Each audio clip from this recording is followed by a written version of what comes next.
today's video is another concern video po. Ang sabi niya is, cheating bang masasabi, Miss Che? Ang nahuli mo, ang husband ko na nagsasarili. Marami na rin akong na-receive na question regarding this, ano. So, ang pagsasarili po ay isang physically and emotionally healthy behavior. At marami ang gumagawa nito. Okay, bakit nga ba ginagawa ito ng isang tao? May mga kanya-kanya pong dahilan ang mga gumagawa ng pagsasarili. Pwedeng relaxation, pwedeng pampatanggal ng stress, pwedeng nagbi-build sila ng relationship dun sa mismong katawan nila. Nakaka-experience sila ng pleasure at pinag-aaralan nila kung ano yung gusto nung katawan nila. May mga gumagawa ng pagsasarili na walang partner at meron din namang gumagawa ng pagsasarili kahit na may partner sila. Pwedeng ginagawa ito ng isang tao sa harapan ng partner niya at pwede rin namang itinatago ito doon sa partner niya. May mga taong gumagawa nito kahit nasa relasyon sila sa mga kadahilan ng it helps them enjoy different sex style or sex in a different way. Minsan naman ginagawa ito para makaiwas silang makabuntis or limited lang talaga yung oras nila sa isa't isa. For example dyan, yung mga nasa long distance relationship. Pwede rin namang simpleng ini-enjoy lang nila yung sarili nila without compromise. Now, your question is, ang pagsasarili ba ay masasabing infidelity or pag-cheat doon sa partner? Ang ibang common types ng cheating ay, for example dyan, ang online cheating. Some common types of cheating includes online affair, isa yan, sexting, texting, physical affair, emotional affair, micro-cheating. Okay, ang pagsasarili po, most people hindi kino-consider na cheating ito. Dahil sa ganitong pagkakataon, simpleng ini-enjoy lang nung isa yung pleasure without another partner. May mga tao kasi na ginagawa na talaga nila yung pagsasarili ng mga bata pa sila. So hanggang nakagisna nila yon, nagkaasawa na sila, nagkaroon na sila ng relationship, nagiging parte na nung gawain nila yon, regardless of their relationship status. Pwedeng i-apply ito sa babae and also sa lalaki. But pwede mong i-consider na cheating ang pagsasarili kung may mga rules kayo or boundaries na krinos na hindi tinupad.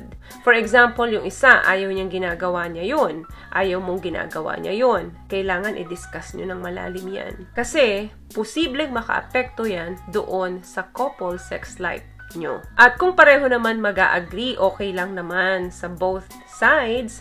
So, pwede naman pag-usapan kung kailan, kung anong oras lang dapat, at bakit niya gagawin yun. Then, napag-usapan nyo na yun at hindi tinupad nung isa after ninyo magkasundo. Dun lang pwedeng masabing nag-cheat sa'yo yung partner mo. Okay, another reason na pwede mong i-consider na cheating ang pagsasarili. Kapag nagsisinungaling na siya at kapag dinideny niya na pero nahuli mo naman na ginawa niya yun, then deny siya ng deny, consider yon na cheating. Kasi ang cheating nga, hindi lang naman yan doon sa merong kang katalik or merong kang kalandian. What I love about this product, itong No More Dark Secret ng K-Skin, bukod sa may advanced whitening na siya na kung saan pwede niyang matulungan na pumuti yung mga singit mo, moisturizing, meron siyang anti-irritation, antibacterial, maintain healthy pH level. Hindi lang pambabae, meron din po tayong pang-lalaki. Another thing, for example, ayaw mo, pero pinipilit ka niya ng todo,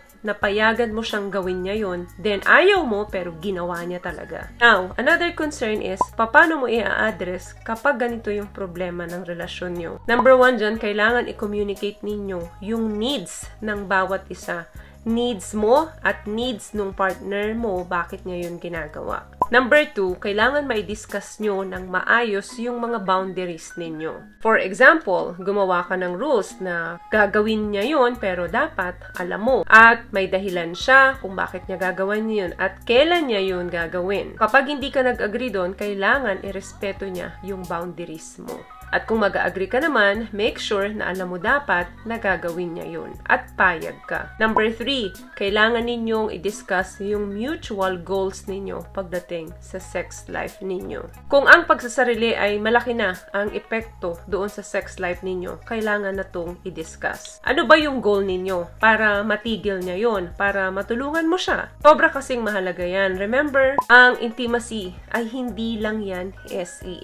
Ito ay binubuo ng desire, ng attraction, ng connection. At yung mga goal na ito ay kailangan i-continue at ma-meet ninyo. Kung bakit hindi nasa-satisfy ang isa, kaya niya ginagawa yun. Okay, my final thoughts para dito is, ang pagsasarili ay hindi part ng infidelity. It's generally a healthy form of self-care at maraming tao ang gumagawa nito. Pero kung naaapektuhan na ang relasyon ninyong mag-asawa, kinakailangan ninyong i-discuss ito ng mabuti para mabago ninyo kung may dapat bang baguhin doon sa sex life ninyo. Ang mga concern na to ay importanteng ma-discuss ninyo kasi pwedeng makaapekto ito at magkaroon ng issue yung relasyon ninyo. So yun lamang guys ang video natin for today. I hope nakatulong po ang mga tips na pag-usapan natin dito ngayon. At kung nagustuhan niyo po ang ating video, please give it a thumbs up, comment down below, and also share this video na rin po sa mga kaibigan na tingin niyong matutulungan ng video natin.